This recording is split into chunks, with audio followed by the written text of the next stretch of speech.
Welcome to the Occult Rejects. This episode, I got my man Jin the Ninja with me, and we got a new guest on, Alexander Moore, the Hex Doctor. But before we introduce Alexander, we got Jin the Ninja, who's going to remind you where you can find all his amazing work. And in case you haven't heard about him yet, listen to where he's going to tell you to go check out his stuff. Thanks, boss, Mr. 93. Appreciate it. As always, I always love coming on the show. And thanks to Alex, of course, because he and I recorded a very long form, very discursive, maybe a little fiery, but a very interesting episode that I'm really looking forward to. I had recently, I had Paul Frederick on from the Demonosophie podcast, as well as Gregory Peters, who just wrote the new Aeon Tantra. So obviously, if you followed me, you know that I'm interested in the Aeon of Mott workings, but I don't use that framework. But anyways, I just dropped an episode today on the Kabbalah of Cool World, the 1994 film. So I've done a long form 5-part series on Ralph Bakshi and sort of the speculative Kabbalah of the entire thing with my friend Eric, who's also a podcaster. And so that's been really cool. And so that dropped if people are interested. And you can find me at Wukong Reborn on Twitter X, WUKONG Reborn. Of course, Threshold Saints, Spotify, Apple, anywhere you get your podcasts. At Threshold Saints on X Twitter, as well as IG. And of course, our Meta Magic show, which is Speculative Gnosticism every Friday night. Friday Night Gnostic Mass, as we call it, although sometimes we do series as well. But you can check us out at thetruegraylodge.com, which is TRVE graylodge.com, as well as our YouTube channel, which I ask everyone to like and subscribe. And pretty much that's what we're up to. And you can check out all our other co-hosts. Matt has joined the panel full time now, and so I think it's great. I think check out Matt Murrah, check out Joshua the Branch, and check out Solar Exile. And Mike, of course. So yeah, this is the 5 of us, and we do a little rock and roll. Oh yeah, no, definitely. I definitely suggest you go take out those spaces. Very, very well done. Good stuff, Jim. And finally, Alexander, sir, please, first time on the show, let everybody know where they can find your stuff, and give them a little bit of an idea of what your show is about. Yeah, so you can find me on practicaloccult.com. I'm one half of it. My business partner, Allison, she makes the Solomonic Pentacles, the PGM amulets, all that stuff, which you can purchase if you so choose. I do the divination, spell work for hire, pedagogy, personal student instruction, and pre-recorded courses of all sorts. If you want to find me on Instagram, I'm at the Hex Doctor. I often say the Practical Occult, if you read anything I write there, is very above board. The Hex Doctor is Practical Occult After Dark, where I get unhinged. I got memes, I got dreams. Maybe you'll like it, maybe you won't. If you don't, that's your problem, not mine. Because I'm here to be dedicated. I'm going to be starting a Substack soon, which is going to be even more unhinged. The deeper you go, the weirder it's going to get. Like that. In general, man, that's my thing. My thing is magic that works and getting better at it. Sounds good. I like the way that sounds. All right. So, I mean, regular question that always seems to be asked to me whenever I go on a new show. So I might as well just go with the same thing. What was it that I guess got you to even get into the occult or start entertaining that stuff? My dad does it. Yeah. Like my father's a Solomonic magician and a folk magician. When I was 13, because the thing is, growing up, I always knew that magic was real because he proved it. That was the biggest thing. He proved it to me. He was like, I don't want you to think that this is fake. I don't want you to think that I'm making shit up. And he would be like, tell me to do something. What do you want? And he would do it, and it would always happen. He'd be like, tell me what you need to know. And he could know things that he shouldn't be able to know. He was able to do all this shit. And he was like, when you're 13, you get to start too.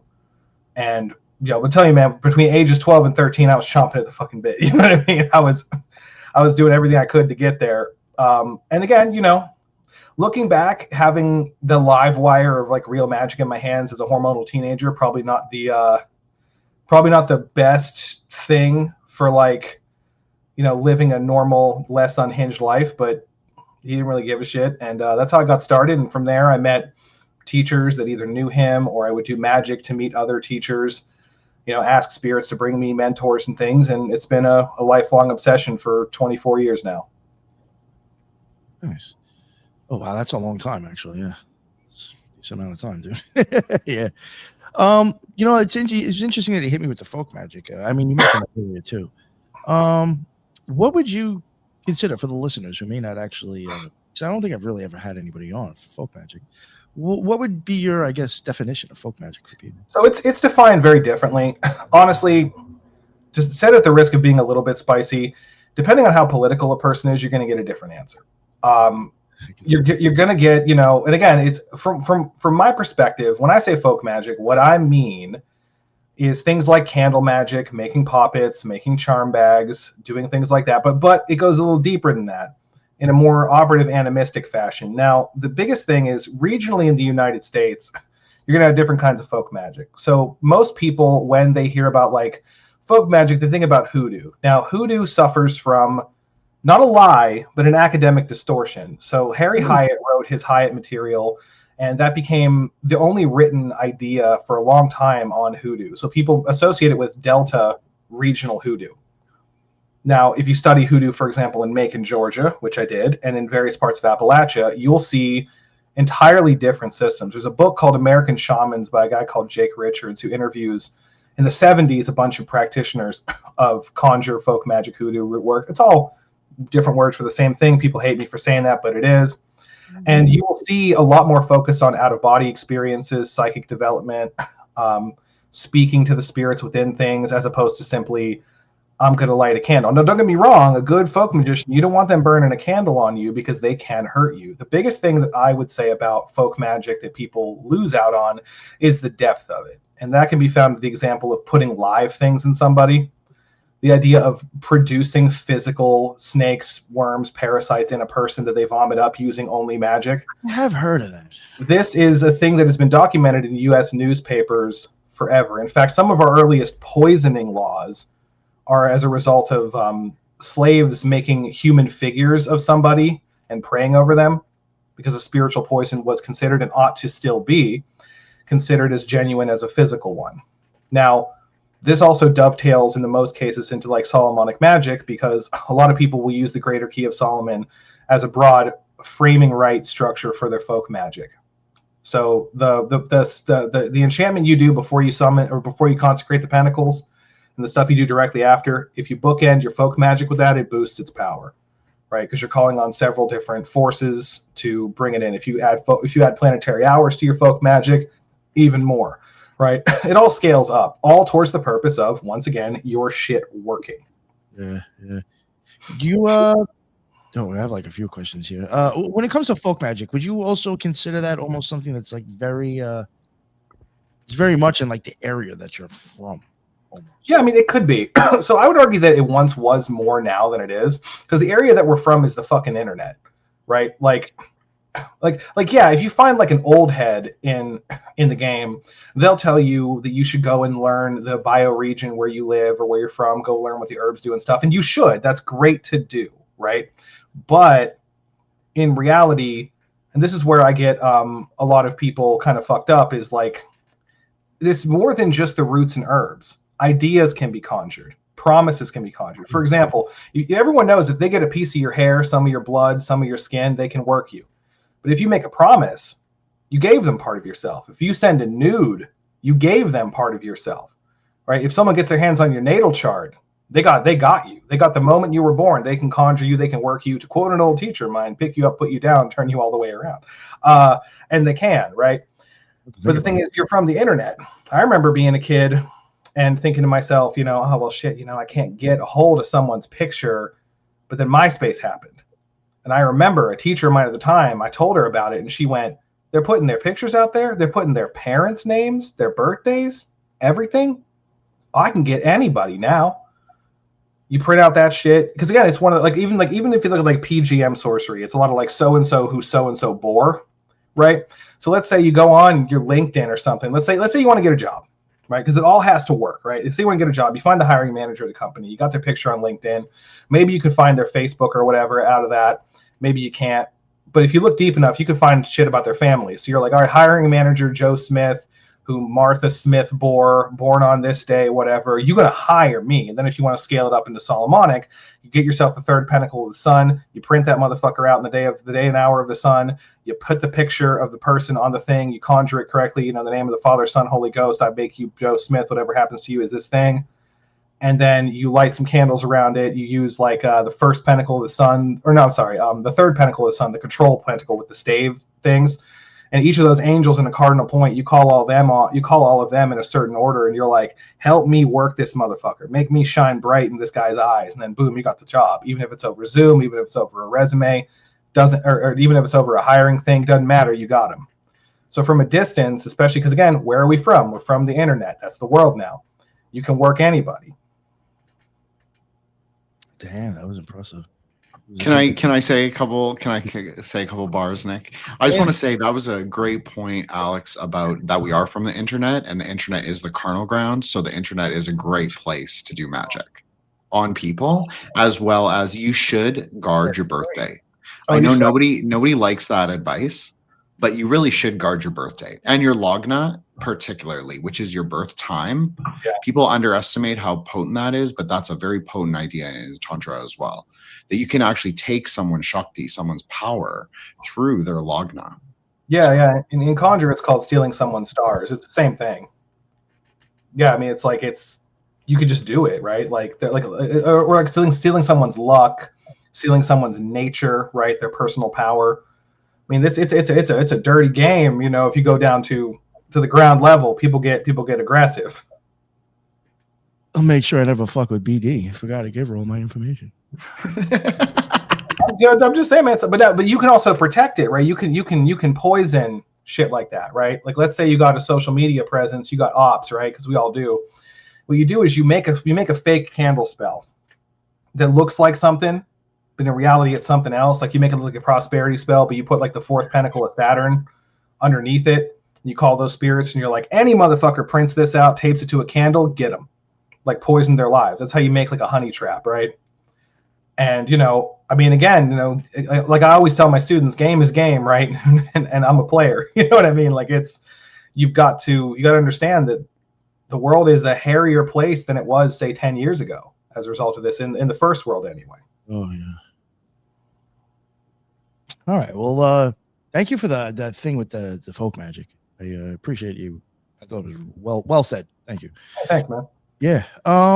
Back to, I guess, like the Solomonic magic. I mean, for the people who, that's something I have not really covered too much. I had somebody on for the Goetia, and it was like they were kind of like showing like their new take on, I guess, it. And you know, for me, it was interesting. It made sense, but I mean, so I'd have to actually be practical with it and use it to see what's going on. You know, if you don't mind, could you like maybe get into like a little bit of explaining like what Solomonic magic would be for the listeners? Yeah, sure. I mean, all right. So some people are going to be a little bit more precious about it in religious terms. A lot of Solomonic magicians become or are started as fairly religious people, and they believe that it's like the holdover of the priesthood of Melchizedek or whatever. For me, it's a method of spiritual technology that either summons peaceably celestial or terrestrial spirits or forcibly compels chthonic or infernal spirits to do what you need them to do. You summon an angel, maybe they'll do what you want, maybe they won't. They can say no, or they can say yes and give you the thing that they think you need. You summon a planetary spirit, it's going to be a little more order of the petition. You summon an elemental, same thing. You summon a demon, you need to kind of beat on it a little bit and then, you know, bind it. They respect force, they respect pain. I'm a pretty traditionalist when it comes to Solomonic magic. I do it the way it's written in the book. With certain exceptions, I will say you can do certain energy cultivations and things to supersede the fasting, to open your spiritual senses in a different way. But if you're going to do it the full way, do the fast like it says. You get the kit as best you can. Not everybody has the means to get the whole kit. That is what it is. We have plenty of textual examples. Stephen Skinner, for example, produces a shit ton of examples of the fact that there were a lot of people who didn't. Throughout history, there was an example of the excellent Book of Visions by Alexander Cummins that gives an example of two magicians asking spirits, what is the least that I need and what is the most that I could have to get this done? So you keep that in mind too. You don't need to be perfect. You just need to be smart. The protective phylacteries that you make, the protective amulets, you ought to make those as best you can because it can be dangerous. But in general, You do the thing, you say the words for, if it's the first time summoning that specific spirit, you might be conjuring for 3 to 4 hours for it to show up. In some cases, you got to really put your, put your ass into it. You know what I mean?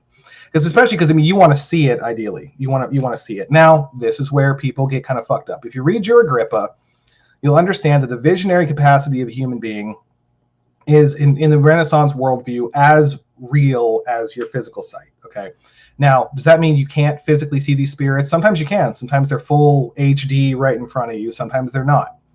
The point is less to see them and more to get them to do shit for you. All right. So it's the old get laid, get paid, get even, right? Like that's the name of the game sometimes, because this is what you're here for. You're not necessarily, and this pisses a lot of demonologer types off, but like you're not here for spiritual evolution talking to these things. There's plenty of spirits that can get you there. Plenty of spirits, plenty of just being adjacent to this for a long enough time will give you spiritual experiences that are very valid. In my opinion, people disagree with me. Demons aren't for that. They're not your friends. Even the ones that are listed as more peaceable, less harmful, and they are indeed more peaceable and less harmful. They're not there to like shepherd you into grace and glory. They're not there to shepherd you in some true dark gnosis that some people will fuck with. They're gonna fuck with you. Yeah. Read your Agrippa, Hamburglar 123. You'll be one of the 5 people who ever fucking did. Everyone loves buying it. I got the new Purdue edition, based edition, by the way. Oh my god, it's great. You read it? Oh, nah. I'm gonna get to it. But I didn't read. How old is the Purdue edition? Oh, it's the more recent one. Eric Purdue spent like 1 billion years making it. It's good, but it's like maybe 5 or 6 years old, I believe. I mean, okay. Even the original Tyson edition that people loved when I was growing up. Read the shit. You don't need to read it all at once, obviously, but like make it a point. Spend 20 minutes a day reading the bastard, and you'll get done. So much in that book, it is unreal. You will, but it'll teach you a lot about the metaphysics involved in the Western grimoire tradition specifically. And he talks about shit that like little gems, right? Like he talks about 2-headed possession, for example, in his chapter on frenzy. And it's one of those things. You bring that up, and people are like, "What? Wait, what? He does that?" I'm like, "You didn't read that shit, did you?" You know what I mean? Like, but no. So like that's the thing. Goetia is about getting shit done, and it's all really about enhancing you, right? So if you look at like broader grimoire traditions, like in the Lemegeton, which includes the Goetia, you also have things like the Almadel, which I've also done.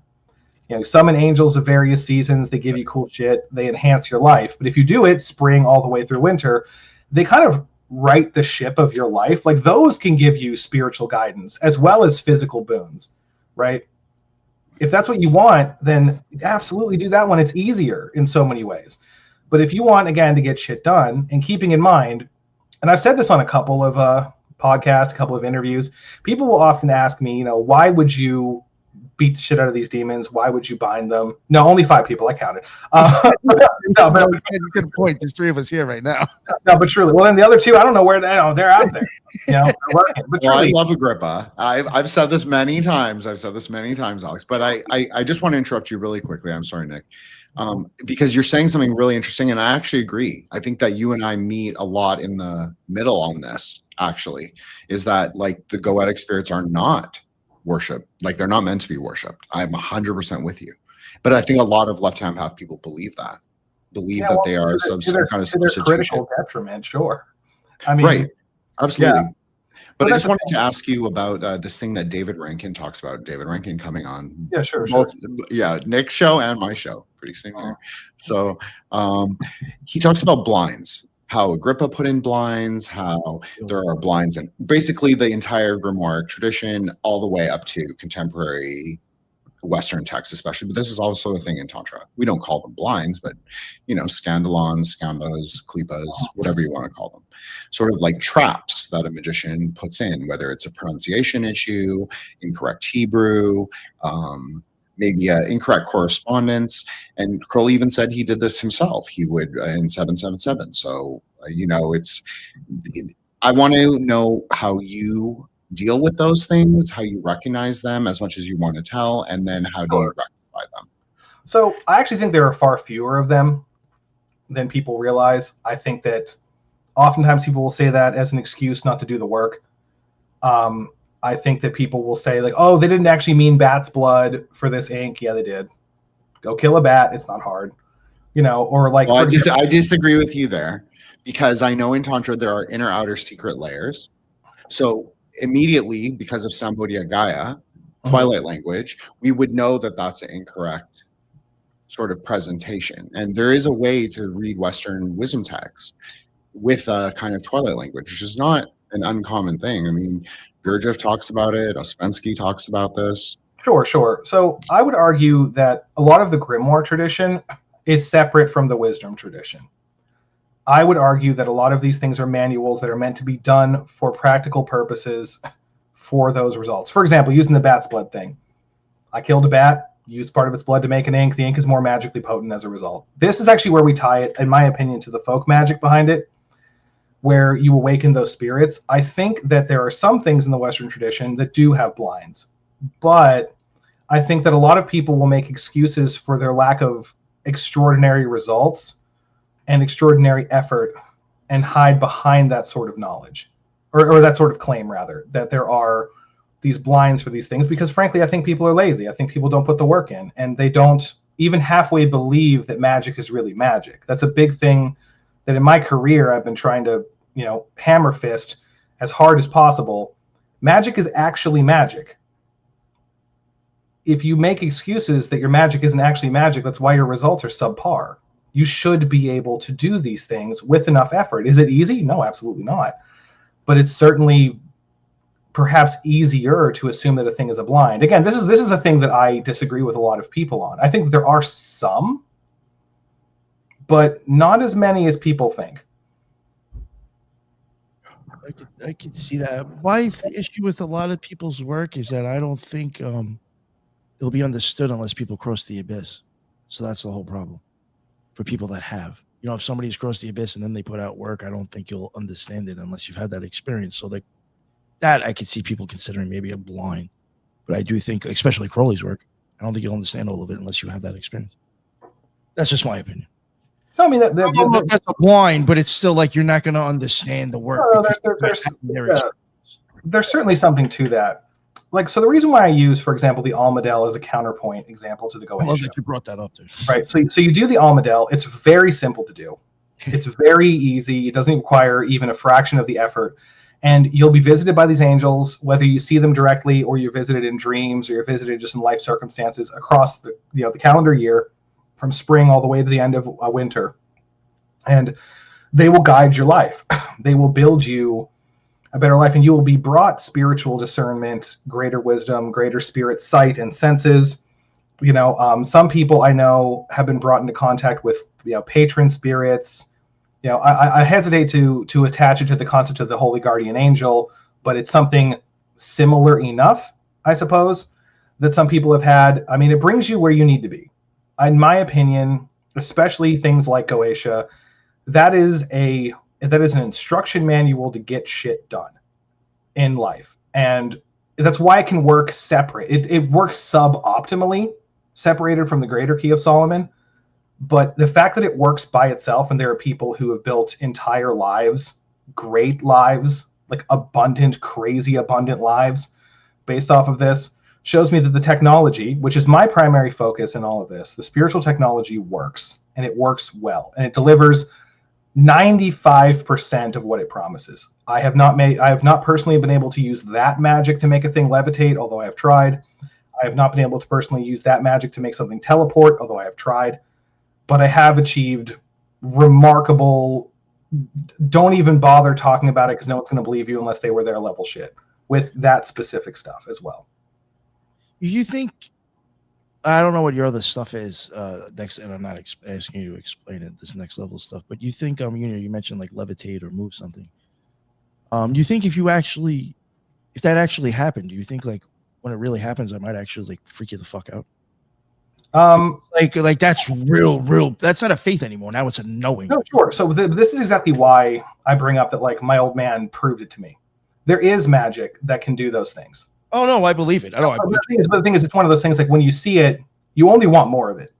Like I say that I can't make a demon, for example, teleport something, but I have seen, for example, people bilocate and then leave an item behind that was not previously there.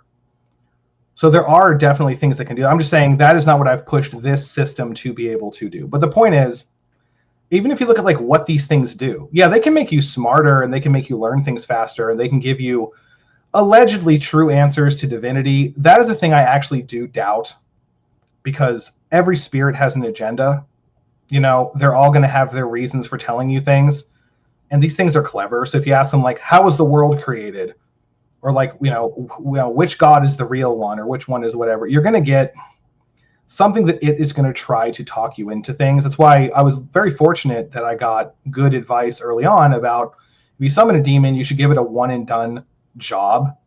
Like, you should give it one thing to do that has a defined end, and then just send it on its way, summon it again if you need it. You don't want to have it oversee your money or your love life or your career in a long-term way, because again, those things don't like you. They will try to get over on you. You can almost deal with that as like a servitor, where it's very specific. This is your job and that's it. No, exactly. And again, servitor tech is wonderful. The reason why people would go to, say, a demon is because, frankly, because they're so close to the terrestrial world in terms of the orders of manifestation, they can get things done really fast. You know, I gave an example a lot of, like, I had a friend who had pancreatic cancer years ago, and he was going to die, straight up going to die. And I was like, nope, not going to let that happen. You summon a specific demon, you beat on it for hours, and you're like, he will not die. And he goes in for imaging, it's gone. Absolutely gone. That's why you do it. That's why you call them, because they can be forced to give you miracles that you may need. That, in my case, every other option I exhausted failed. I tried to do every other healing technique I knew, every other magic technique I knew. None of it worked. None of it even touched it at the time. I'm better now than I was those years ago, so perhaps I could. I don't want to have to risk that, though. I don't want any of my friends getting cancer again. But, like, I couldn't do it. That did it. So, you know, sometimes you do what you need to do. Not to like kind of get off of where we are. I mean, it was pretty impressive, intense shit you just said right there. There was other stuff I did want to ask, to get into. Multiple questions. One real quick. I'm assuming you probably saw it. I don't want to. This isn't like a major question. There's more important things. But what's your opinion on that show, that movie, A Dark Soul? I'm assuming you've probably seen that, right? Oh, gee, that movie is shit. Okay. That movie was trash. I hated it. No, it was goofy. And then, you know, I don't know.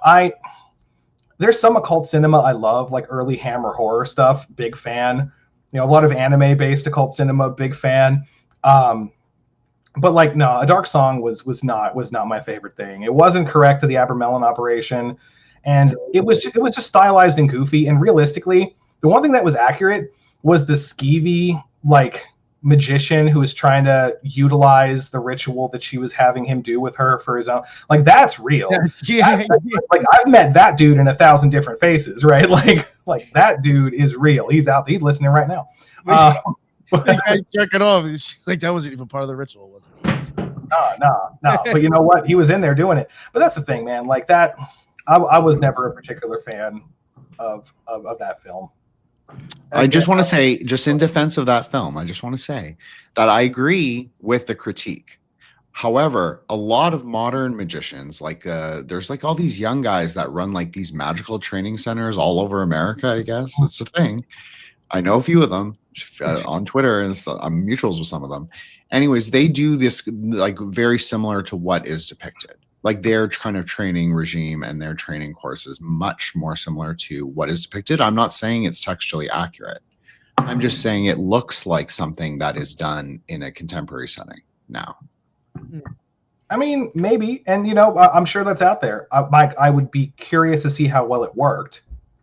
Because again, I don't know. I cannot speak to efficacy in any capacity. I'm not condoning or telling people to buy those courses. I am just saying that I know people who do it like that. No, sure, and I'm certain. I mean, there are people out there who do all manner of things, good, bad, and indifferent. I don't know. I feel as though how to put this without being a complete dickhead. I feel as though one needs to really vet their in-person teachers, especially. Like, said as someone who makes a giant portion of his living teaching magic, right? It's all about what does it give you versus what do you have to give of yourself in return? You know, because you have to think about like what you want out of this. If your goal, and frankly, if your life is not good, like your life is shit, your life is not where you want it to be, you should be working on operative sorcery to get it there before you work on anything in some deep mystical, I'm going to go to, you know, mystic vision camp for 3 months in the Poconos or whatever the fuck. Like, you know, you gotta make your choices in the right order, I would say, because if you have a good life and you have operative sorcery that works, your discernment's going to be better because your scarcity is going to be less, right? You're going to be like, no, I can do this shit, right? Like I will say I'm happy to have, even at this moment, excellent teachers, excellent mentors right now that teach me all sorts of cool shit. But when I vetted them, they were vetting me right back, of course. But when I vetted them, it didn't come from a position of, I need someone to show me the real magic. I have the real magic. I have plenty of fucking magic. I have a lifetime of fucking magic. Right? No, yes, but literally, when you get to the point where you are magical, more than just I do magic, when you're able to do cool shit, you know, you're a lot less prone to jump on someone else's dick about, you know, I need to have this guru figure, this like master figure. You know, you're a lot less likely to believe that someone's some secret chief or whatever just because they say they are, because maybe you've trained enough that you can see someone's auric field and you're like, actually, you're not special, or most importantly, you're not any better than me. And if they're not, then you shouldn't be fucking learning from them. If they're not actively leagues better than you, able to do things you can't do, they're not worth your time. Another question I had. I don't know if maybe you've ever seen this. You're old enough, I think, probably. Have you ever seen Poke Runyon's old video with him dealing with yeah. Not only did I see them, I watched them with my fucking dad. We watched them together. Because you gotta remember, I'm 37. I'm not exactly super young, you know. But I watched them. I watched them with my old man. With his Poke Runyon voice, like, I saw the lustral water. No. You know what I love about Poke Runyon? That motherfucker did not pretend like he wasn't about the bitches either. When you read his book, he's like, I had a vision of amazing nubile women. And I'm like, yeah, you did, bro. Like, yeah, you did. My boy out here, cheek beater, right? Like, didn't give a fuck. But like, nah, truly.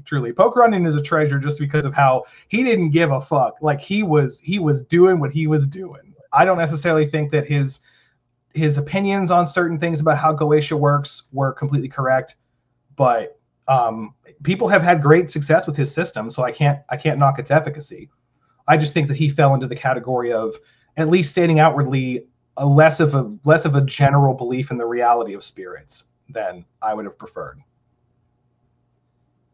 Well, one thing I did when I came across that video, I mean, well, I kind of had an idea, because when I printed out the book, and there was obviously other stuff that came with the Goetia besides that.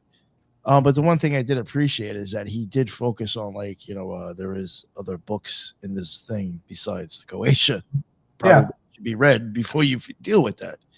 And I don't think too many people will. I'll keep it from my experience. When I was in the magical community, I don't think too many people actually knew that at all. No, they don't. I mean, if you look at the third Geo Goetia, I don't know fucking hardly anybody who ever worked that one. I don't even know most people who worked the Almadel. The only reason I worked the Almadel, when you said that, I was like, oh, shit. The only reason I worked it is because later on, I saw people talking about it. Because like I started with the greater key and the lesser key, a sort of hybrid that my dad put together, you know, in his own way, and then adding it to folk magic, and then, you know, learning Barden and having his tech added to the system and everything. And then later on in my life, but I say later on, probably when I was like 23, maybe, I came across a blog talking about it online, and I was like, oh shit, I can do that. Like, and I did it. You know, I mean, it happened. And it was funny because it happened to be the end of winter when I found it. And I was like, oh shit, I can do this like in a month. I can actually just do this like now. It's the perfect time. And so I started it, and, you know, it's when Aries began, and you know, I did it for that year. You know, and it's funny because I was out of college for like maybe a year and a half at that point, and I had nothing to do. I had like a very, very mediocre job. You know, like I had nothing doing for that whole year really. And I was like, yeah, fuck it, I'll do this, and it's fine. I can add this into my shit, and I did it. And everyone I know I actually have a local student that I walked through the Almadel. We did it together recently, and it was cool because even doing it later in my life, like recently, within the last 2 years, I found that it was even cooler, even more generatively uplifting. Yes, Pascal Beverly Randolph was goated as shit, but like absolute legend. But yeah, no. So, but I found that doing the Almadel even multiple times in your life produces even more illuminating results in personal life. It also makes your energy work practice stronger, which is the thing that I don't think a lot of people talk about. Yeah, I have heard that actually. Nice. Real quick, I would like to get back to that actually, if you don't mind. But real quick, Sure. would you? Yeah, I love that you said the Almadel. I have, I've messed with that, but didn't go into like the Goetia. I guess I was just more like kind of dealing with like angels and stuff like that. I use the Olympic spirits on and off sometimes too. What could you describe like with the other books, and the stuff with the angels? Like, what's the? That's a collection of things. Can you maybe give a little bit more of an explanation for people? Oh, you mean like the other books in the Lemegeton? Yeah. Can you the Pauline art, which has you make a table of practice and you work with various planetary spirits based off of astrological timing. You have the Thurgia Goetia, which is admittedly the least best described in terms of method. I'm not going to lie to you. When in doubt, take the method from the Greater Key, the like general summoning to spirits, and you can kind of slot whatever spirit from the Thurgia Goetia in there that you need. And as long as you use the same methodology, you're fine. These spirits come just fine. And it's kind of just like the working man's hack for this, because like I said, the Thurgia Goetia in specific is the least well described, and you're kind of looking at all these spirits it gives you, and you're not told much of what they do exactly. You're not told a whole lot of what they're for compared to the other spirits in there. And most people start with the Goetia. John King is a live journal blogger dude, also a Solomonic magician, also a jeweler, who talks about how he believes that you should start with the Almadel and go all the way up, and the Goetia should be your last thing. So it's not unheard of completely, but like I said, my experience with the Pauline art and the Thurgia Goetia are fairly limited. Like I've worked with them just to say I did. But I haven't gotten, and honestly, in my opinion, the Pauline art creates an unnecessarily Byzantine method of planetary magic that you can use the Heptameron to have better results with, and people have. I will say, though, I think, and I haven't done this, but it seems to me like if you are a Picatrix magician and you want to do the really deep astrological stuff with petitions, the Pauline art's table of practice, its working table, would facilitate that, but that's like a cross-system merger that people would need to experiment with. But it seems to me like you could, because it's built into Western astrology pretty effectively. I know there's a lot of angel work that you could end up doing prior to the Goetia, correct? Oh yeah, absolutely. I mean, if you're an Abramelin guy, then you got to get the big angel before you fuck with them. If you do the Trithemius drawing spirits into crystals things, you're going to be working with, all sorts of planetary angels and whatnot. I will say, having done that as well, angels will always try to talk you out of anything that isn't angelic magic. We even see this historically speaking in the Excellent Book of Visions, where the two magicians talk about how angels show up and they're like, we can give you everything that these things are giving you. Don't risk your soul. Don't do whatever, in like a very Christian context. Anecdotally, I have had an angel say, like, when I was much younger, when I was perhaps 17, you oughtn't to do this. I can give you everything that these things can give you. And I'm like, you can, but will you? Like, because again, full disclosure, I was getting hosed. I was out there living life, and I was like, will you give me these things? Will you give me my vices? And it was like, well, no, I'll give you my vices. I like how you're honest. That's what it was. I know who the fuck I am. I always no, that's great. No, but the thing is, but I said, will you give this to me? And it said, no, but I'll give you better. Like, I'll give you a wife. And I was like, I don't want a wife. I want hoes. Like, I didn't say hoes at the time. I said bitch. But the point is, like, I want lovers. I want a harem, and I don't want the white picket fence at that point in time, because I was fucking 17 years old. Like I was I get it. I was trying to live my life biting the live wire of magic. Because I will say one thing: when you are that young and you have it like that, you feel I couldn't even imagine. Honestly, like at this point, it's funny because how much I have a brother who has 3 children and they're still small, and they are not going to learn until they're 18.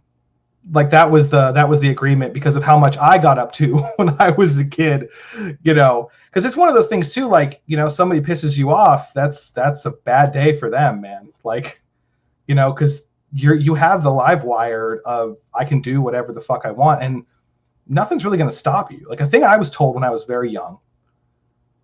So I was given 2 narratives when I was a kid. One is that like there are spirits and things that stop you from going too far, and then another narrative was that there are not.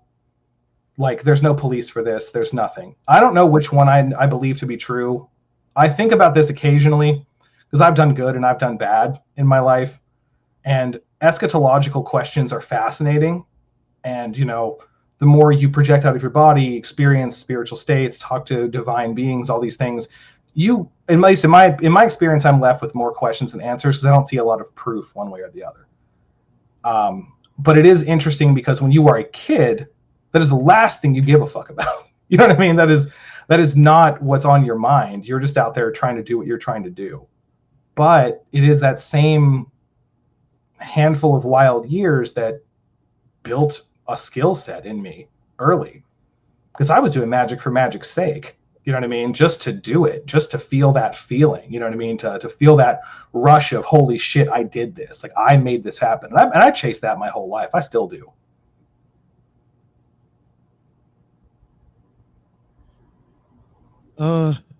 One thing I did want to ask, if you don't mind, I guess as descriptive as you don't mind getting into, just for some people, because I don't even think I even got into this.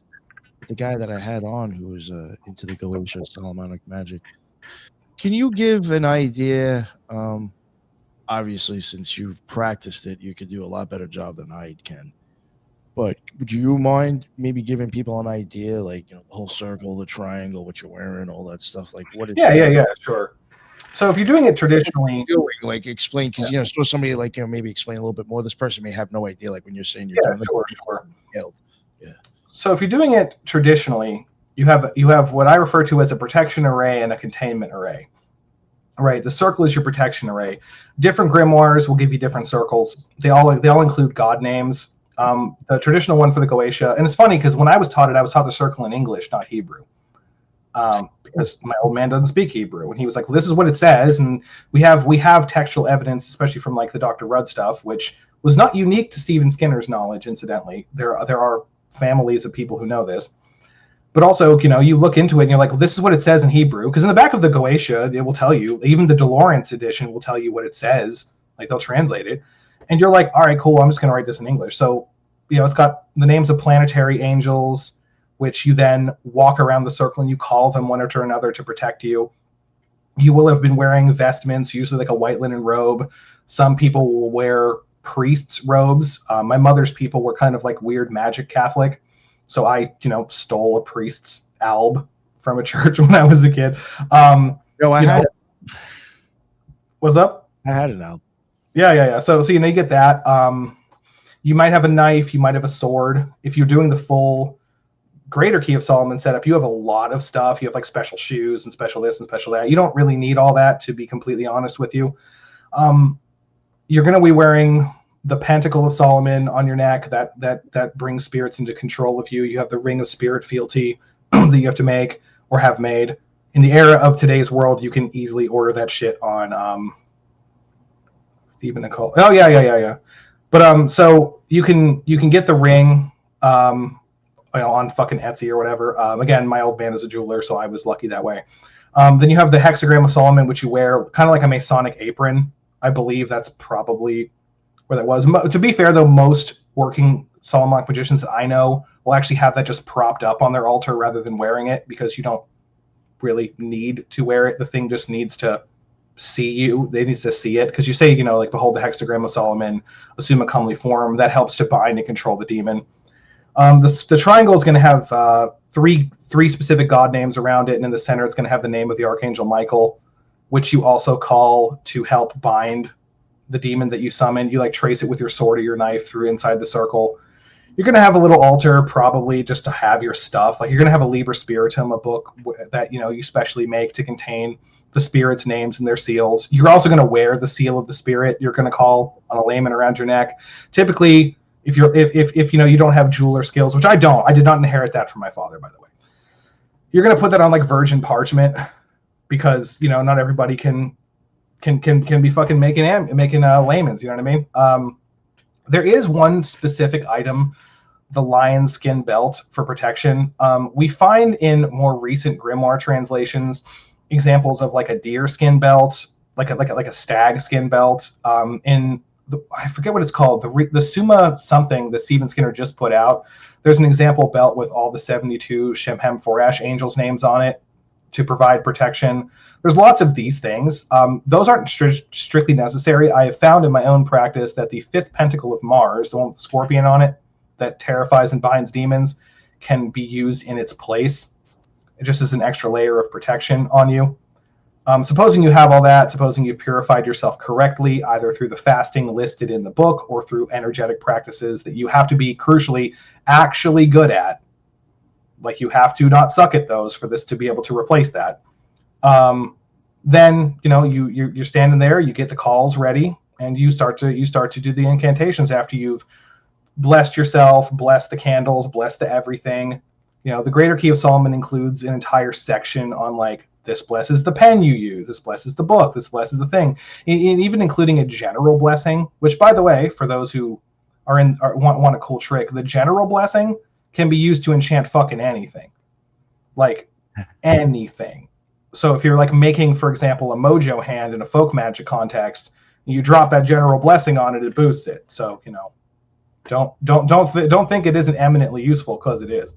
And then, it's like I said, you got all your stuff ready. You start to call the spirit. You do, each call gets progressively more aggressive until you're threatening the spirit. You're stabbing its seal with a knife. You're putting it in a box of fire and smoke. You're, also in the aforementioned excellent Book of Visions, they talk about drowning it in awful water, stepping on it, beating up the seal, because that will cause harm to the spirit involved. The Dr. Rudd method includes attaching a thwarting angel to each demon that softens its rage. I found this to be true. It makes them more obedient. It makes them more docile. It makes them less likely to try to fuck you up. So what you do is you will give that angel a particular offering of, say, frankincense, like 3 days before you summon it. And you're like, hey, angel so-and-so, I'm going to call this demon in 3 days. I'm going to need you to help. And so you have that thing's either seal or name on a separate layman. And that's kind of the setup. You call it until it shows up. Now, realistically, either you're going to see it and hear it clearly, or you're not. If you don't, that doesn't mean you can't see it in a visionary context. That doesn't mean that like the weird daydreams and ideations you're having while doing this ritual aren't the spirit. Sometimes they are. We are all developed to different levels, and frankly, none of us are perfect. Everyone has off days. You might be conjuring and you don't see or feel anything. I'll be one of the first people out there to say, anybody who tells you they don't ever have an off day is fucking lying to you. But just like my old man told me, if nothing happens, you don't feel anything, you should still make your ask. You should still be like, all right, spirit so-and-so, I want you to do this. And then you do the license to depart, which sends it away. You do it 3 times, and then it's gone. Typically, even if you see and feel nothing, you're probably going to get what you ask for. Now, context. Be specific about what you ask for. Don't let the monkeys paw you. Don't be stupid. Write your petition out, bring it on paper, read it and reread it in the days leading up to the conjuration. Edit as needed. Shit, if you have a buddy you trust, have them read it for any potential errors, because, they'll give you the letter of what you ask for. But sometimes, the number of people who've asked for money and had parents die, I don't have enough things. Oh, yeah. That's a good way of putting it. Sometimes you'll be surprised how you might end up getting what you wanted. Yeah. I get that. It's interesting. Yeah, that was pretty in depth. Thank you. I really Hey, appreciate no problem. that. Was like I really don't think you could have really added much more to that. Yeah. I don't know. Jin, you got anything you want to ask or get into or talk about? Yeah, I actually have a follow-up to that. That was really great, Alex. And obviously you did an impeccable job at explaining like a whole ritual setup. Yeah. I never did it that elaborately myself, but I used adapted chaos methods, we'll say. But I want to ask you about the sort of folk methodology that's very popular on Instagram. Our mutual friend CJ recorded a great episode with me. I can't even remember the episode number, but it was the No Curses for Old Men. So he uses a more I'll say like it's more rooted in like hoodoo, folk magic, conjure, and that this is more similar. It's not exactly the same way, but I think he does a really good job in my opinion. So I wanted to know if you use those methods or what do you think of them, and if you could like give a little layout of how someone could go about activating absolutely. them in that way. So one, I think it's important to realize that these methods are not new. A lot of grimoires include their books of secrets. The Grimorium Verum is the most famous for this, that basically give you folk magic methods of working with these spirits. Where I disagree with some people is I think you should have already summoned the spirit as traditionally as possible and bound it, got it to swear fealty to you, got it to swear not to fuck with you, got it to give you its own special name by which you call it, and its own seal by which you know it alone. And then you can just slot it into that. Because again, big fan of hoodoo and conjure, as I said, big fan of the skeleton of that folk magic because it's so adaptable to fucking everything. I will say you can absolutely take planetary spirits without any issue, without ever having conjured them fully. Angels, even elemental spirits, the same way. The demons, I will say, are a little bit. I would argue you should probably have them connected better to mostly harness the full extent of their power. Because realistically, operatively, what it looks like in real life is you call a demon and you go, okay, cool, whatever, I need you to do this. And again, part of the license to depart is come again when I call you. And when you do that, you don't need to do the fasting anymore. You don't need to do all that stuff. And you say, come again when I call you, causing no harm to my people, my anything, blah, blah, blah. So you're mostly safe from it at that point. And most of the time when you call these things and you ask them like, hey, how do I do this? They'll be like, okay, cool, get my seal, draw it on, I don't know, the skull of a raven that you find. And they'll say things like, I'll bring it to you. I'll bring you the skull of a bird like this. Paint my seal onto it, light a candle over it, and then put your petition under it and I'll, do whatever. Or you slot it directly into, folk magic like novena candles, incantation bowls, the whole 9 yards. You slot it all the way in and it works. But like I said, in my opinion, you should have had the correct connection with demons. Now, also, we know very thoroughly that Solomonic pentacles, or even parts of them, have been used by root workers for fucking decades. You'll see this, like people will, for example, make a charm bag and one of the ingredients will be a Solomonic pentacle drawn on paper with a petition on the back of it. You can do this too. Let's say you want more money. You draw the second pentacle of Jupiter on a piece of paper in the day and hour of Jupiter. You turn it upside down. You write a hoodoo petition, like your name 3 times, rotate it clockwise, more money 3 times, rotate it clockwise. Around that, you write in a circle, like, I want to make this much from this bit of passive income. I'm going to do this month. You make a circle, flip it over, you do it, slots right the fuck in. So that shit is great. I do it all the time for clients myself, but also not everything is going to require a full conjuration. And most importantly, the shit is fun and it looks cool. It's fun and it looks. No, it can be. You get very arts and crafty with this stuff. Oh yeah, dude, you absolutely can. Funny, I actually knew somebody. Right, this is a love spell that this chick did, where she made a poppet of somebody. She laid it down, and she got the 5th pentacle of Venus, which is like, you see me and you love me. And she put it on the thing's face, and she waterboarded it with like some wine that she like prayed the Song of Solomon into. It was the most unhinged shit, but they're married now. So, fuck yeah, dude. Huh. It's some shit. That's another thing too. You can slot biblical conjure into this shit as well, like all the way up, because again, a lot of pentacles have psalms, yeah, around the vertical. So psalm magic hits like a truck. You know what I'm saying? Like, Yeah, why don't you talk about that a little bit? I don't know if a lot of people know that. There's a lot of people that like use straight up psalms from them. Yeah, no, that's the thing. I mean, shit, there are plenty of books about like what psalm does what, or what biblical passage even does what. And regardless of your metaphysics, whether you are yourself a Christian or whether you simply believe that the egregore of Christianity has gotten so beefy as a result of all the blood spilled in its name, either way, that shit works. Like that whole thing is a fucking spell book. So like, love spells, Song of Solomon, if you want to be protected, Psalm 91, you want to be cleansed of any negative miasma, Psalm 51, you just want to be lucky, Psalm 21, you want to fuck somebody up, Psalms 52 all the way through 59, whatever you want to do, there's a psalm for it. And you can add that shit to candle magic. You get yourself a glass candle, like a novena candle, you write that psalm in a spiral around that motherfucker, right? You light it, and every day, 3 times a day, you go back and you pray the psalm, and the candle's flame continues to empower it because you conjured it thus, right? Because again, all candle magic we use, not all, I take that back. Maybe 70% of candle magic that we use is adapted from like Congolese lamp magic, right? Like, so, there's a lot of that too, which is also one of the reasons why like a lot of conjure people will take those like glass encased hurricane lamps, right? They'll put all sorts of curios in that thing. They'll make a huge spell, so it's like a candle spell plus a conjure bag. Every time you light it, it just goes. You front load that shit and it works. Yeah, man, it's you can do all sorts of amazing shit with this. Yeah, I think when I used to do like whatever I was doing, dealing with planetary magic and stuff for the most part, Kabbalah, I used to use like the crystals, sigils. Like I would include like a lot of different things. Like I forgot where I was going with that. What were you saying prior? I'm sorry. I was just going off, man. Like there was something I was gonna go with. Honestly, like it's just you can slot Solomonic magic into conjure, hoodoo, etc.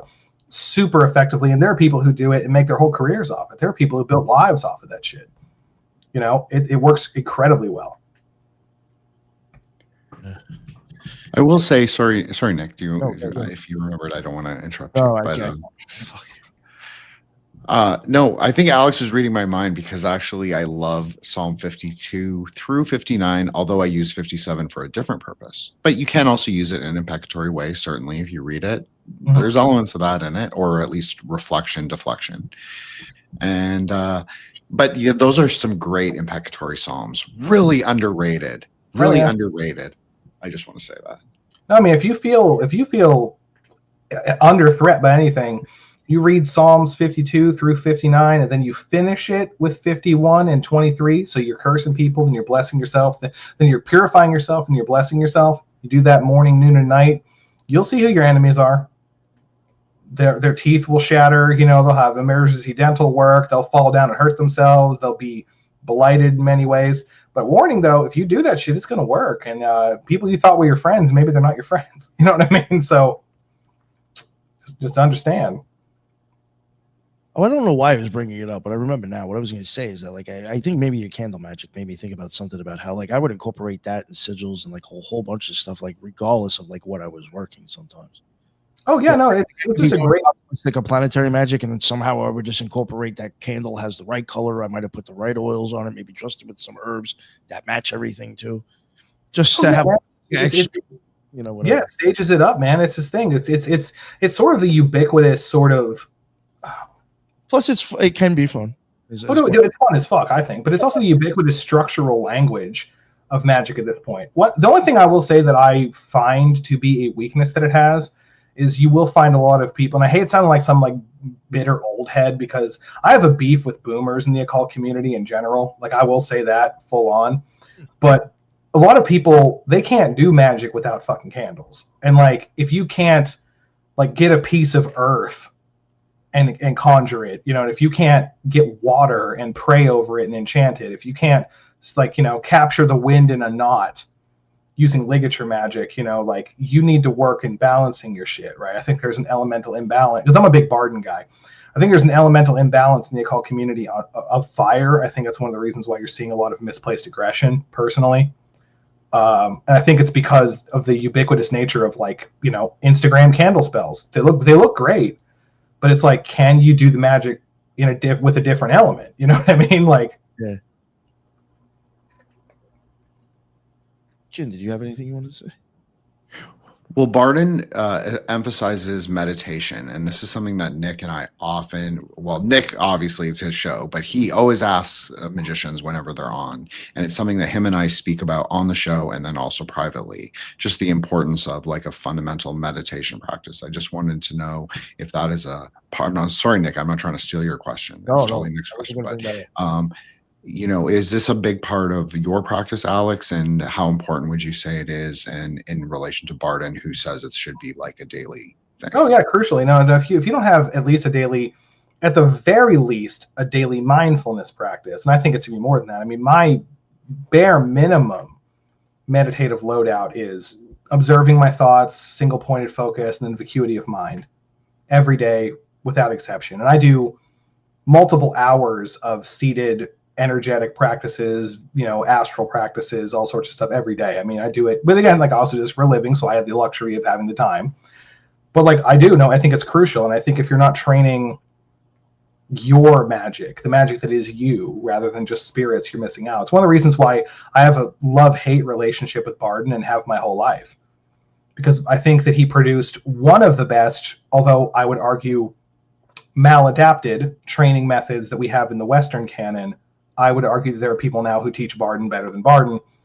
But I mean, if you, and I hate saying this because like, I think that those of us who are Barden heads owe him a great debt. But I think that you shouldn't listen to his opinions about things if you want to be an operative magician, because he falls in the category of magic is very real. And that's unfortunate, right? Like I don't know, again, one day at the end of all things, my ghost will meet his ghost and we'll have a conversation. And I think he'll hate me, but that's okay. I think that that's extraordinarily crucial, because if you don't, your discernment is weak. And if your discernment is weak, you can be taken for a ride. And I've seen it my whole life with magicians who were powerful, like objectively powerful occultists who, you know, ended up, you know, facing oblivion as a result of a lack of discernment. So yeah, rotate the apple in your head, man, every day. Thank you. Yeah. I mean, that's like a common thing, really, with anybody. And thank you for bringing it up, Jim, because I actually forgot that question. Yeah, anybody that I would say is so much serious or worth listening to, they always are telling you almost the first thing. I got to learn to meditate, unfortunately. I mean, it becomes hate that. Yeah. Word. But I mean, I don't know, man. It's not as important, but like, it sharpens you. You know what I mean? I'm big on a need for fundamentals training in magic, because I always try to approach it like a craft, like a skill, like anything else. You know, like if you're a guitar player, say, and you don't practice with a metronome, you don't run your scales, you don't, you know, practice whatever it is you're doing, you're not going to be very good. You know, you need a base. Just like in magic, you need a base. You need, you know, a seated or even moving practice. I think that's actually a thing that Barden lacks, is he doesn't talk about body work in practice at all, which, I mean, again, not exactly his fault or anything, but I think that's the thing you could do to enhance stuff. He also doesn't talk anything about like timelines of training. And man, again, I hate being like a complete dickhead, but like I think the Barden community as a whole is also part of the problem. Like they worship the man as a god, and they talk about like this is a lifelong practice. And I'm like, if you can't get through Barden's first book in 6 months to a year, it's because you're not doing it right. You're not trying hard enough. Like you're not reading between the lines of Barden bitching at you for having human emotions and wants and desires.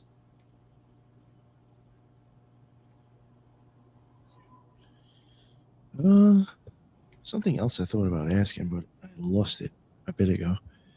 All right, so we talked about the Solomonic magic, Galatia, folk magic. Was there anything else that's under your belt that you maybe we didn't talk about yet? Honestly, Barden better than Barden, I guess you'd say. Like I do, to be fair, I have a lot of practices and a lot of arcanas that I don't publicly talk about, because you shouldn't ever show your whole hand, right? There are also things that, frankly, I'm not advanced enough yet. Like I'm technically initiated in Trinidadian Obeah, but I haven't been many years in it yet. But it is a thing that I do.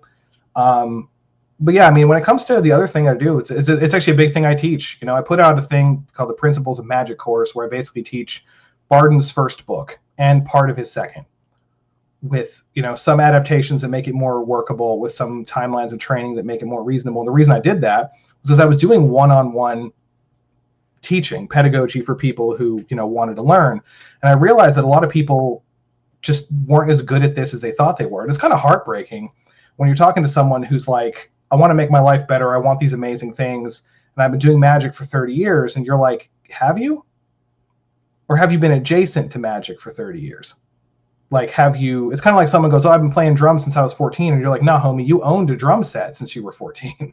Like, you haven't been playing, you haven't been practicing, you haven't been grinding since you were 14.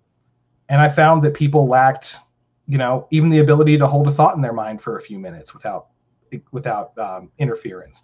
All those basic exercises they just didn't do. So I put a lot of it together. Like, no, not only are these important, but each one of them does something, can be used to do something mechanically and physically for your benefit. Even just using Barden's idea of the cultivation of vital energy can make you physically stronger in the gym.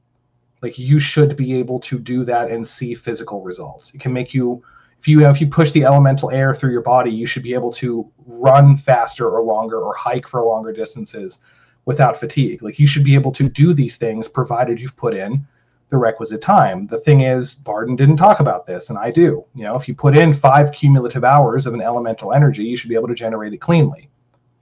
So if you practice for 15 minutes a day, how long until you get to roughly 5 hours? There you go. And any one of my students will be the first one to tell you, like, yeah, it's you can generate it like that once you get it, and it can be used to actually make the world better. Problem is, you read Barden and he tells you all these cool things you should do, but then he's like, but unless you have the will of divine providence, you're damned forever if you ever use this for personal gain. And you're like, fuck you, Barden. You know what I mean? Like, so yeah, that's the other thing I hammer on about, man. Like, I'm a big crusader about, these fundamental skills in themselves are a magical system that if you had nothing else but them, you could build whatever life you wanted for yourself. Definitely can be used for good. Sure.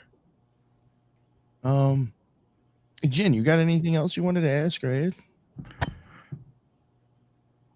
I think Alex is correct that, like, you should use sorcery. Maybe I prefer a more surgical plus thaumaturgy approach. Like, I like both together, obviously.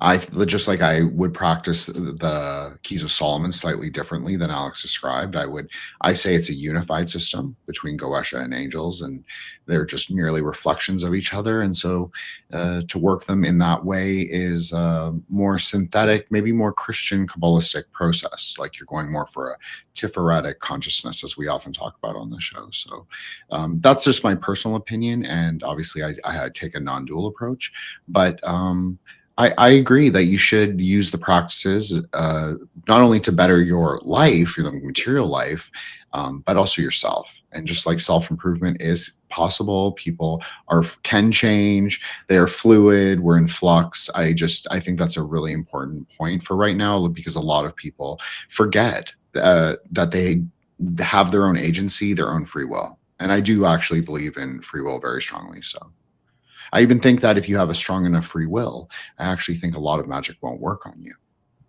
Just my opinion, but I would argue that it's true to a point. I find that it is harder to influence, to dominate those of us who have a strongly developed will with magic. There are of course workarounds for that. If you can't overpower something, you can still corral it, and there's still trickery you can do. But and again, that's the forever arms race of magic and witchcraft, man. Like, the first person to ever learn to figure out a mirror spell, in 10 seconds someone figured out how to reverse a mirror spell. You know what I mean? Like, it's the nerdy magic guy brain, that just works with tech, especially if you're an operator, right? Like, you're like, I get this shit done, I make this shit work.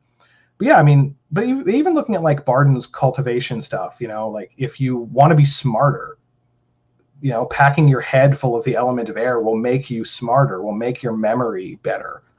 And I mean, there are too many case studies of this in my own students and in people who teach similar things for me to even deny, even outside of my own experience. If you use servitors correctly, for example, they should be able to speed up your learning of skills. by orders of magnitude, which is why so many magicians were considered fucking polymaths, because they were just really good at stuff. You know, I mean, there's a reason why like things like the Arsonatoria exist, where you know, the grimoires of rapid learning. They work. I know people who've done them. You know, I mean, if you can't make your life... See, my biggest thing is not just making your life better, but making your life fucking awesome. Like, you should not be a magician and having a life that you're like, it's all right. No, you should be fucking stoked. Like, what are you doing? And again, people get mad, but my retort to that is always, if that makes you mad, maybe hit dogs holler. You know what I mean? Like maybe I touch something sensitive in you because your life isn't what you want it to be, but it could be. Everything you want is real. It can be yours. It ought to be. And if you have access to this, you can make it yours. You don't even have to be that fucked up to do it. You don't need to be some craven black magician, although they are out there and they do exist. You know, there are some supervillains out there. But like, you don't have to be, you know, you don't need to, like I talk about this a lot too, right? Like I gave the example of the love spell. I don't condone compulsory love magic for two reasons. One, it's fucked up, but two, it's insufficient spiritual technology at this point. We live on the internet. The internet is our bioregion, our psychic bioregion, right? You know, you want to get a certain kind of partner. Why do you care about Sally down the road when you can do any sort of road opener, drawing thing, using, for example, the magnetic current in Barden's thing to draw the right kind of partner to you? You can even have a Build-A-Bitch workshop list. You know what I mean? You can be like, I want to look like this, be into this, like some anime, do whatever. And as long as you aren't a complete fucking troglodyte, you pull it off better than you think. I do remember what one of the questions I was going to ask you. Hit me with it. When it comes to, like, I guess the Ars Goetia, what were you using, like the ones that Mathers and Crowley did? Did you go back further? Like, so when I was first shown it, again, it was my father's book. You know, his stuff came from the Mathers and Crowley thing, but also other sources, right? Like because he talked to people over his life. You know what I mean? He talked to other practitioners, got tips and tricks from them. You know, like there wasn't the internet as there is today, but you know, if you were a worldly traveled person, you ran into your own kind because we call to each other. You know what I mean? Like our hearts sing to each other, and you know, you'd meet them, you'd talk, and eventually, after you got over the squirrely, like, is this guy trying to work me or whatever kind of vibe? Yeah, that's funny. We got that shit though, no man, it's real. Oh, you're right. You know, it's real. You know, out there, but like it's one of those situations where, like, you know, he found some stuff, but so it was really, it was from that. But it was like, for example, right, in the Mathers and Crowley one, you will say the bornless ritual before you do the thing. I was always taught the headless ritual from the PGM. Like I was taught that, and when I saw it, so much so that when I saw the bornless ritual, I was like, well, someone got this shit wrong. Like, because I didn't have a lodge magic concept. That was another thing too. When I was coming up, my old man was like, the Golden Dawn is retarded. It doesn't do magic really well. It doesn't give you anything that makes things happen very well. So that was my concept. I have met Golden Dawn members that could do magic, admittedly, but not many. Let me just interrupt you there, Alex, just simply because we did have Jamie Paul Lamb, like Nick did, I shouldn't say we, but Nick did have Jamie Paul Lamb on, and he was I was there, but he was a very impressive Kabbalist and Goetic magician. Very impressive. Yeah, and I'm very particular, and I'm pretty good at Kabbalah myself, so. Sure. But just like, for example, John Michael Greer is, I've never met him, but people I know have. He's quite good, as I understand it. And people I trust say that his magic is good. The point is, I was told when I was coming up, these things aren't worth your time. And so I didn't bother. I didn't read any of it. I didn't look into any of it when I was coming, because I was mostly concerned about, like, well, again, especially when I was super young, if the only person teaching me says this is bad, then fucking, okay, well, it is what it is. I'm just here to learn the cool shit. When I became older, I read more into these things, and I met more people that could do things. But in general, I was somewhat less educated than my peers in terms of the pure academics of it when I was much younger, because I was an operator. You know what I mean? I was here to do the thing. I may not have been able to be conversant in the tree of life when I was, say, 18, but I could fucking touch you. You know what I mean? I could reach out from miles away and be where you were, you know, because I practiced hard. And I've actually found that to be true, where I've met practitioners who were deeply, deeply, almost occult illiterate, but they were aggressive about their training. And it showed, right? Like they could do things. Their magic was stronger, if dumber, I guess you'd say. Right. And that was kind of me when I was coming up, like I could do all sorts of things, but I actually didn't read that many books by people. I had in-person teachers. I was fortunate that way. But it actually gave me, and this is the thing where I was incorrect when I was younger. I actually had kind of a low opinion of people who had just learned from books or lodge systems or whatever, because I was told that their magic was largely weak. I was incorrect about that in general. I will say that there is something that is to be gained from repetitive, aggressive practice, in terms of these skills, but there's lots of different ways to get there. You know what I mean? Yes. So like now, like you still use that version or? Oh yeah, I mean it's my first. If that's what you choose, I mean that's no. It's the thing is the Goetia I learned is still what I use. It's my family legacy. You know what I mean? It's my blood.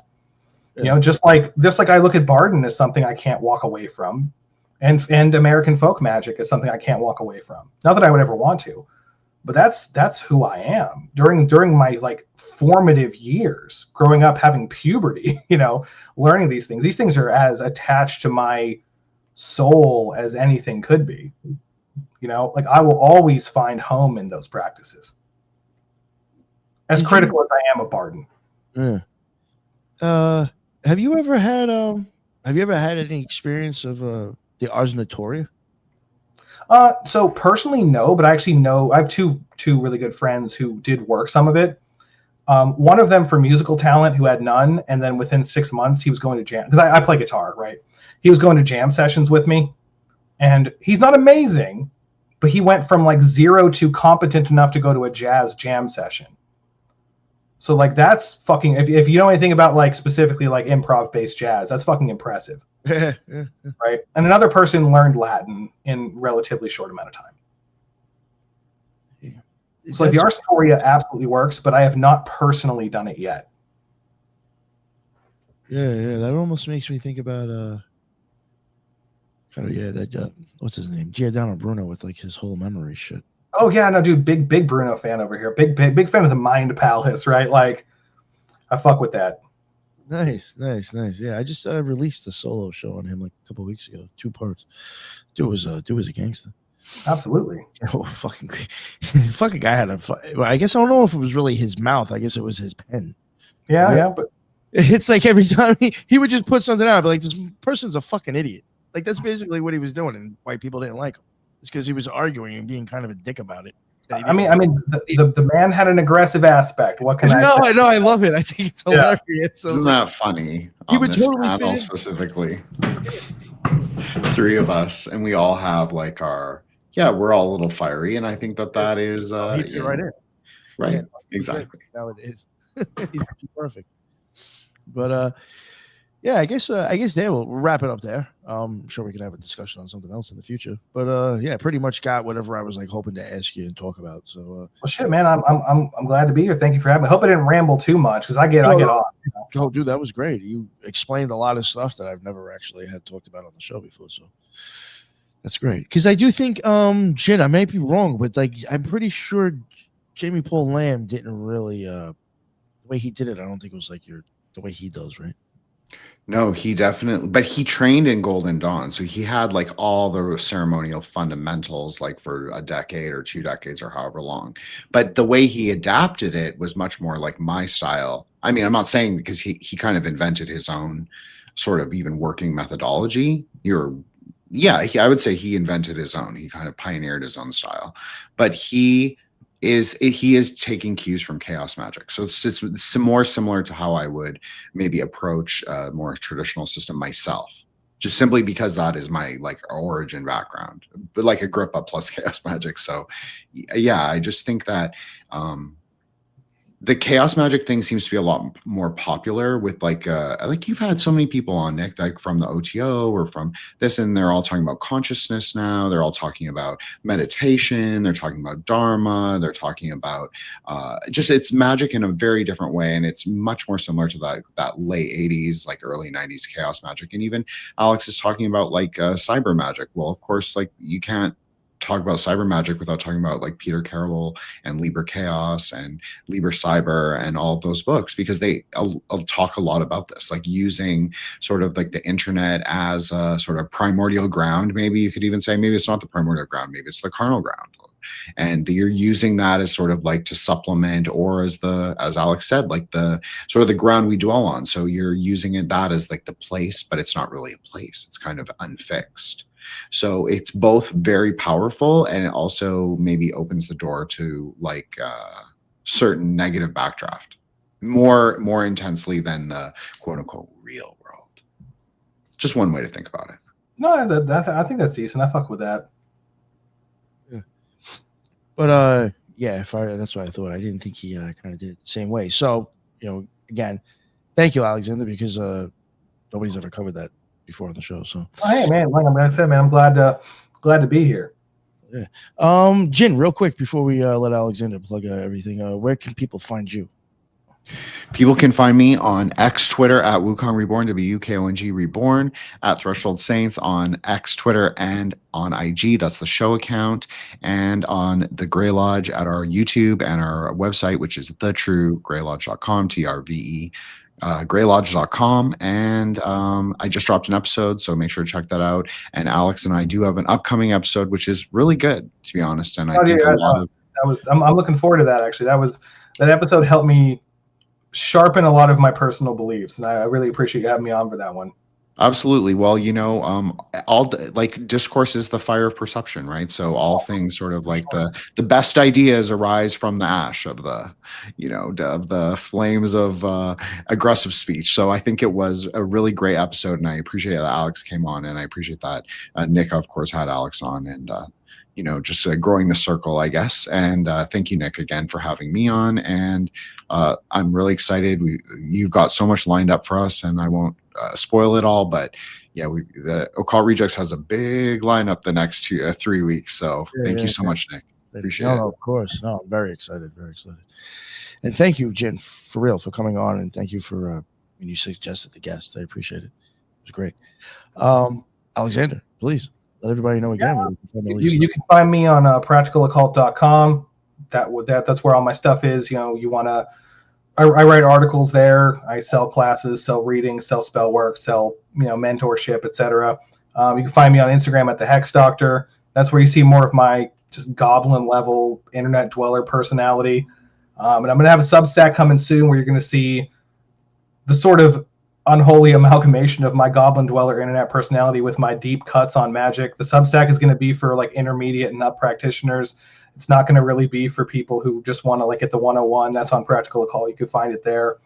But it's going to be, more of another thing I will say is it's going to be a lot of like me talking about things I have done, because I think that's a thing we lack on the internet now. People are less willing to talk about their achievements rather than, or people are really willing to talk about like their perspectives rather than their personal achievements. And obviously, in the age of, this is going to date me actually, but the whole Pixar It Didn't Happen thing, I kind of miss some of the old Wild West internet where you'd read occultists talk about crazy shit they pulled off, and it would inspire you to want to pull it off, and you would go do it, and then maybe you get awesome results, maybe you wouldn't. Oftentimes you would if the person was genuine, but it's going to be a lot of that. It's going to be harkening back to that, because I think that the internet is worse for not having that kind of maverick shit on it more often. Thank you very much for coming on, man. I really appreciate it. Thank you, guys. Thank you for having me. Seriously, fucking absolutely great. Yeah. Yeah. Again, you know what? I need to, if you don't mind, after the show, send me all your links, and I'll make sure I throw them in the bottom. Oh yeah, sure, man. For the show now. because it's live. This may drop, I think, this weekend or next weekend on audio. But yeah, so I can throw them into the video now. Send that to me. So if anybody's interested, hopefully within a little bit, I will have his links down there. Jen, again, thank you very much. Everybody in the chat, that is what's up. I really appreciate everybody jumping on. Love all the comments, regardless if you agree or not. I appreciate it. Yeah, and that is the end of another Occult Rejects. And until the next one, everybody be well. Later. Right on.